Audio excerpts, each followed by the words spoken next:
Everyone, welcome back to my channel. आज हम start करने वाले हैं chapter 1 query and SQL function का लेक्चर नंबर 2। ठीक, तो एक बार स्टार्ट करने से पहले हम एक बार रिकैप कर लेते हैं कि हमने प्रीवियस वीडियो में क्या क्या पढ़ा था। ठीक, तो हमने प्रीवियस वीडियो में पढ़ा था क्वेरी एंड एसक्यूएल फंक्शंस के बारे में। क्वेरी का मतलब होता है रिट्रीव करना डेटा को, और फंक्शंस का काम होता है perform task, calculation and operation. इसमें हमने फंक्शंस पढ़े थे। एक्चुअल फंक्शन होते हैं दो टाइप्स के, एक single row and aggregate function. Single row functions में क्या होता है, ये भी 3 पार्ट्स में डिवाइड होता है। फर्स्ट होता है numeric function, second string function and third is date and time function. तो हम न्यूमेरिक फंक्शन में हमने 3 मेथड्स को पढ़ा था, 3 फंक्शंस हमने इसमें किए थे। First is power, round and mode. Okay, अभी हमने कल इसका एक एग्जाम्पल भी किया था, आई होप सो आपको याद हो। तो यस, ये एग्जाम्पल हमने किया था जिसमें हमने ऑल्टर टेबल क्वेरी का यूज किया था, फिर हमने अपडेट का यूज किया था। हमने एक कॉलम को ऐड किया था, फिर उसमें हमने डेटा को अपडेट किया था। अभी हम इसमें सी और डी पार्ट करने वाले हैं। सी पार्ट एक बार रीड कर लेते हैं, क्या है। Calculate and display the amount to be paid each month in multiples of 1000 which is to be calculated after dividing the final price of the car into 10 installments. After dividing the amount into EMI, find out the remaining amount to be paid immediately by performing modular division.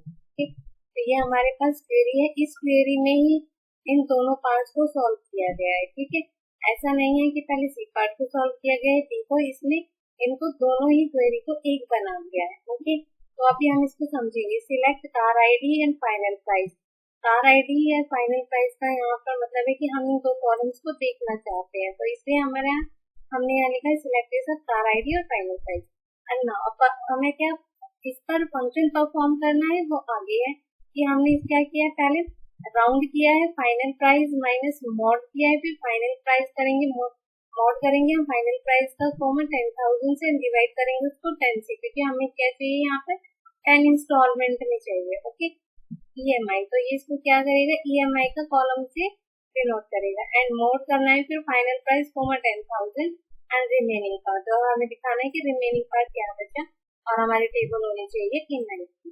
Okay, तो हमारे जो सारा हमने perform किया है operation, ये inventory table पर ही हमने सारा ऑपरेशन परफॉर्म किया है। ठीक है, अब इतनी लंबी क्वेरी है तो थोड़ी सी कंफ्यूजन होगी कि कैसे हो रहा है, तो इसको एक बार हम समझ लेते हैं। हम इसको पार्ट्स में समझेंगे। ओके, तो मैंने कार आईडी और फाइनल प्राइस आपको बता दिया है कि हमने सिलेक्ट के साथ जो कॉलम नेम हम लिखते हैं वो इसको शो कर देता है। ओके, नाउ आगे हम देखते हैं। पहले जैसे हम स्कूल में होते थे, छोटे बच्चे होते हैं तो क्या करते हैं, बोर्ड मास रूल लगाते हैं। ब्रैकेट्स के अंदर ब्रैकेट्स होती हैं तो उनको सॉल्व किया जाता है। तो सबसे पहले हम ब्रैकेट्स के अंदर जो ब्रैकेट्स हैं उनको सॉल्व करेंगे। तो हम यहाँ पर सबसे पहले इस पार्ट को सॉल्व करेंगे। ओके, मॉड को सॉल्व करेंगे, और मॉड का भी हम इतना हाफ पार्ट सॉल्व करेंगे, हम इस पार्ट को बाद में सॉल्व करेंगे। ओके, तो अभी हम मॉड समझ लेते हैं। फाइनल प्राइस का 10,000, अभी यहाँ हमने पढ़ा था 1000, ये थोड़ी सी मिसप्रिंटिंग है यहाँ पर। ठीक है, अभी हम इसको जो सॉल्व कर रहे हैं, हम इसको 10,000 के अकॉर्डिंगली कर रहे हैं। ओके, तो यहाँ पे मॉड निकालेंगे हम। हमारा फाइनल प्राइस क्या है, फाइनल प्राइस हमारा 652526.6। अब इसका हमें क्या निकालना है, मॉड। इसका मॉड निकालने का मतलब ये हुआ कि हमें इसको 10,000 से डिवाइड करना है और हमें इसे रिमाइंडर लेना है। ओके, तो जब हम इसको डिवाइड करेंगे तो यहाँ से पॉइंट हम हटा देंगे, तो हमारी एक नीचे जीरो और ऐड हो जाएगी। ठीक है, तो हम इसको डिवाइड करेंगे कैसे। अब हमारे पास नीचे जीरो है 5, तो हम 5.5 डिजिट्स के बाद हम पॉइंट लगा देंगे, तो हमारा पॉइंट लग जाएगा 65 के बाद। हमारा 65 जो है हमारा पूरा डिवाइड हुआ है, और बाकी पॉइंट के बाद का जो भी डिजिट्स आएंगे वो हमारा रिमेनिंग पार्ट है। ओके, यानी कि हमारा रिमाइंडर बचा हुआ है। ओके, अब ये हमारा ये वाला जो एक्सप्रेशन है वो हमारी क्या कैलकुलेट करेगा, ईएमआई कैलकुलेट करेगा। 65 को मल्टीप्लाई करो 10,000 से, तो यहाँ मेरा मल्टीप्लाई करने के बाद ये आया 6,50,000 आया।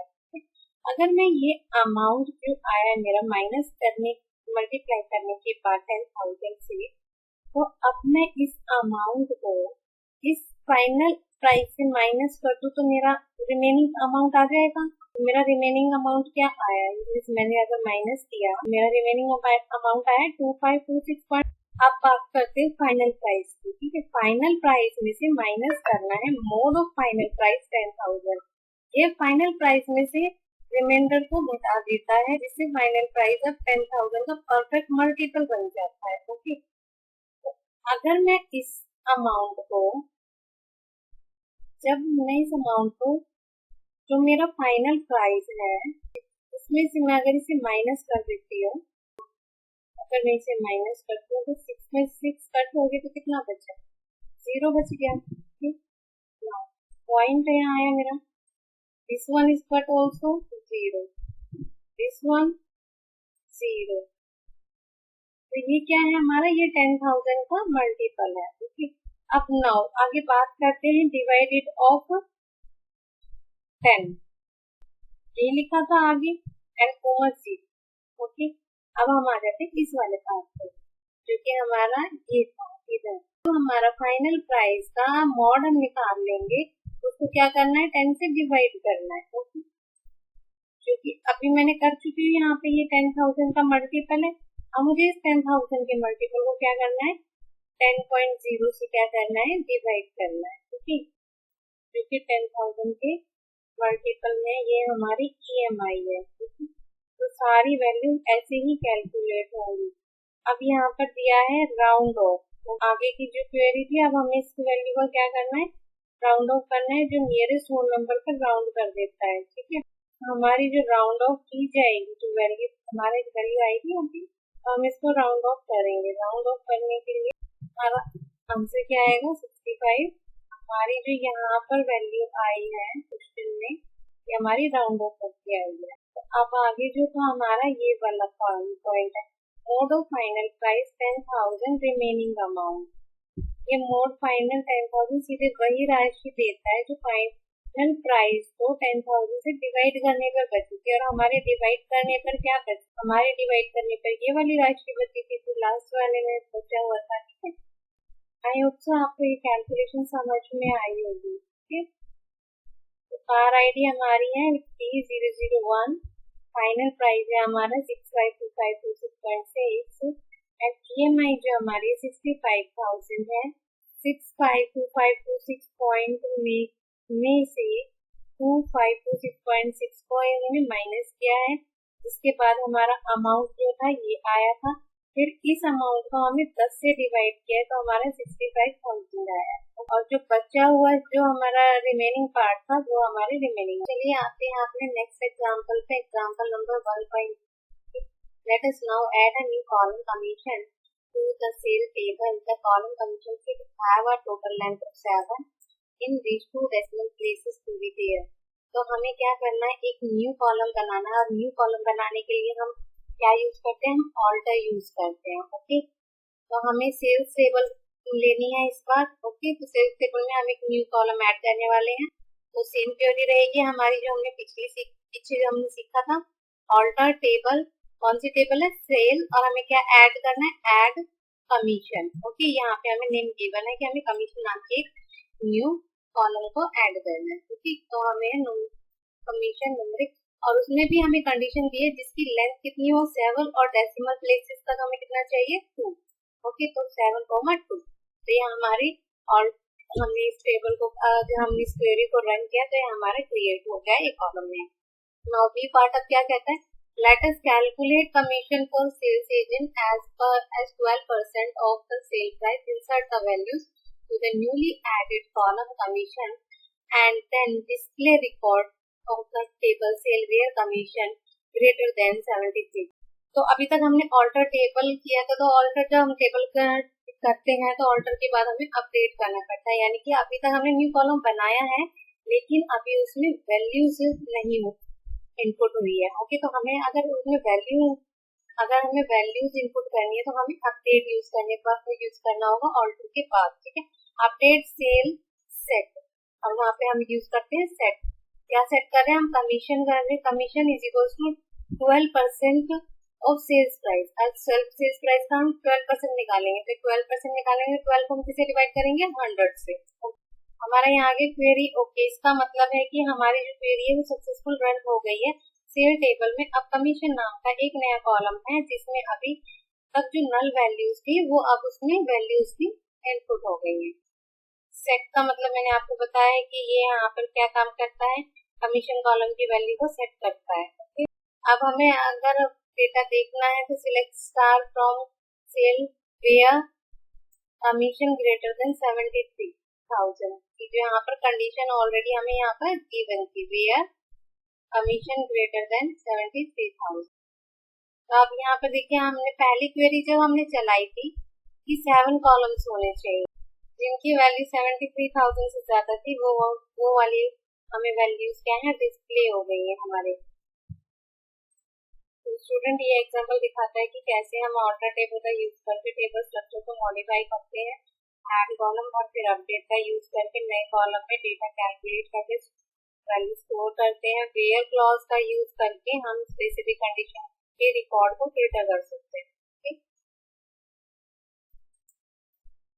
चलिए अब इसका हम फिर पार्ट सी भी देख लेते हैं जिसमें राउंड ऑफ फंक्शंस का एक और प्रैक्टिकल यूज केस है। ठीक है, to display invoice number, sales price and commission so that commission value is rounded off.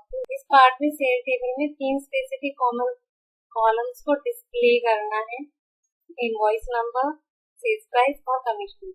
और सबसे इम्पोर्टेंट बात यह है कि कमीशन की जो वैल्यू को 0 डेसिमल प्लेस पर राउंड ऑफ करके दिखाया जाए।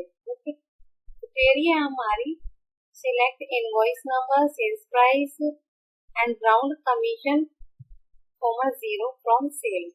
यह सेल टेबल से इनवॉइस नंबर और सेल्स प्राइस के कॉलम को सीधा सिलेक्ट करता है और उन्हें डिस्प्ले करता है। ठीक, जैसे यहाँ पे दिखाया हुआ है। और राउंड कमीशन 0 का मतलब है यहाँ राउंड फंक्शन का यूज कमीशन कॉलम पर किया गया है।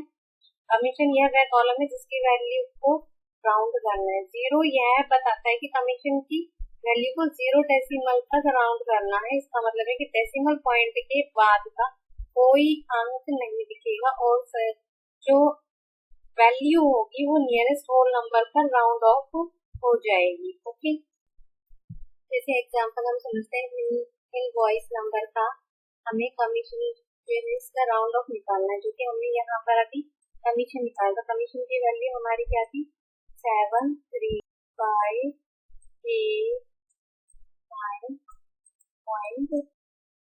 जब भी हम राउंड ऑफ करते हैं तो हमें जो हमारे पॉइंट के बाद जो डेसिमल के बाद वाली जो वैल्यू होती है तो वो हमें देखनी होती है। तो अभी हम यहाँ 0 पे कर रहे हैं तो 0 का मतलब है हमें यहाँ पर किसको देखना है, हमें यहाँ पे पॉइंट की सीधे वाली पॉइंट के बाद वाली एक वैल्यू को देखना है जो कि 6 है। अब हमें ये देखना है कि 6 5 से बड़ा है या छोटा है। तो 6 क्या है 5 से बड़ा है तो ये क्या करेगा नेक्स्ट वाले डिजिट में 1 प्लस कर देगा। ओके, तो यहाँ वैल्यू हो जाएगी 735, तो 9 का क्या हो जाएगा 10, तो यहाँ पे 1 क्या आ जाएगा तो ये हो जाएगा 9 और इसके प्लेस पर आ जाएगी, इसलिए हमारा राउंड ऑफ हो गया। राउंड ऑफ का मतलब है कि हमें डेसिमल वैल्यूज नहीं चाहिए, डेसिमल को हटा के हमें इसकी वैल्यू चाहिए। ओके, आई होप तो आज की वीडियो आपको समझ में आई होगी और नेक्स्ट वीडियो में हम पढ़ेंगे स्ट्रिंग फंक्शंस के बारे में। ओके, तो आप इन क्वेश्चंस की प्रैक्टिस करना और अगर आपको ये वीडियो पसंद आई है तो प्लीज लाइक करना, शेयर करना और सब्सक्राइब करना। Thank you and keep learning.